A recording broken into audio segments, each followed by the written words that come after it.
Hello, SourceFed. How you doing? So, today's movie for the SourceFed Movie Club is Man on the Moon, starring Jim Carrey, Paul Giamatti, Danny DeVito, and a whole bunch of other people who did a great job in this biopic about the life of comedian Andy Kaufman.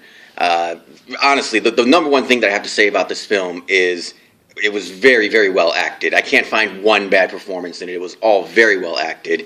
The way that both Paul Giamatti and Jim Carrey took on the role of Tony Clifton was just brilliantly done. The fact that Jerry Lawler played himself, to thus reveal that he was in on all the pranks that Andy Kaufman pulled, was also brilliantly done.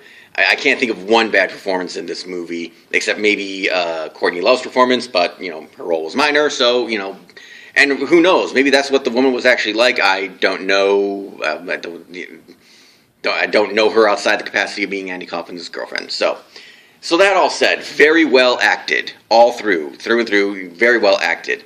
The pacing had some problems with it, though. I mean, it's a 2-hour movie, and it feels like a 2-hour movie.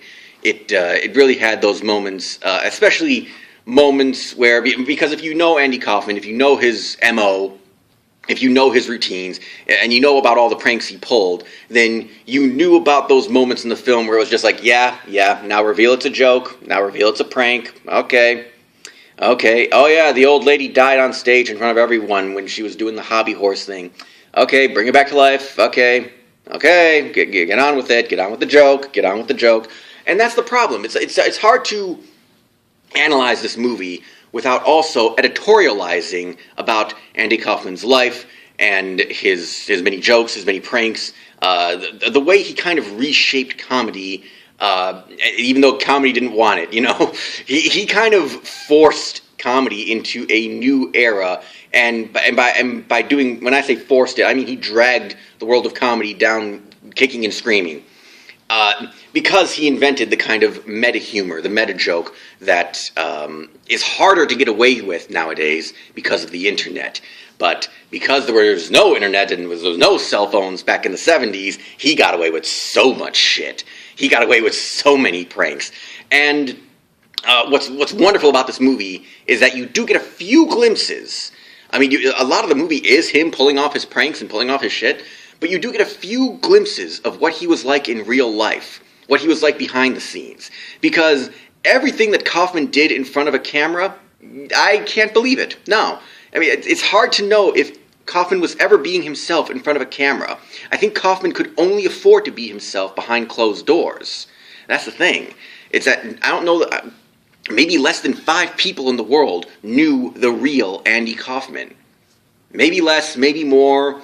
Maybe family. I mean, there's that moment in the movie where even his family doesn't believe he's dying of cancer. The whole world doesn't believe he's dying of cancer because that's what he's set up, that he's a man of unstoppable deception. He deceives everyone. So even when he's dying of cancer, the whole world cries, "Nope, we call bullshit. No, you're not fooling us this time, Andy." And thus we have that great line when Danny DeVito says, "Well, you're surrounded by negative energy. Yeah, you're surrounded by what you create. You created an expectation of deception, and so now that's what you're surrounded by. No one expects you to tell the truth, So, and yeah, that goes back to like older debates of like what is comedy. I've always liked the idea that the essence of comedy is surprise, and there's nothing more surprising than the truth. But for that to happen, you have to have the revelation of truth. And Kaufman was hardcore. He would not reveal his jokes. He was hardcore enough that when he was dressed as Tony Clifton, he would not admit he was Andy Kaufman, and vice versa.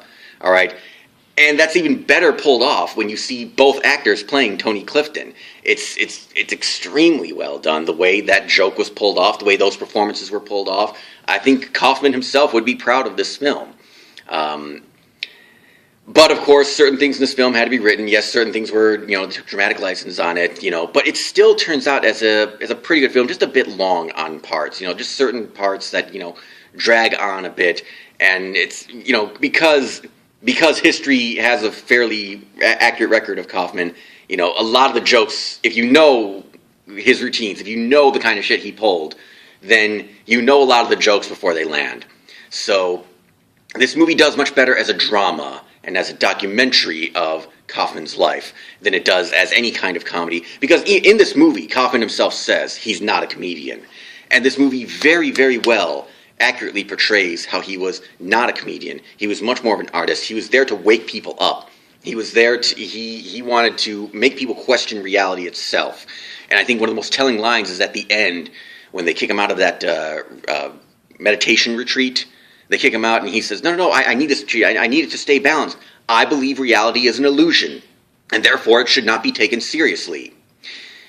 Love him for, you can love him or hate him for thinking that, for believing that. But you gotta admit he was hardcore about it all the way, you know. And that's the one thing that you just can't deny about Kaufman, all right?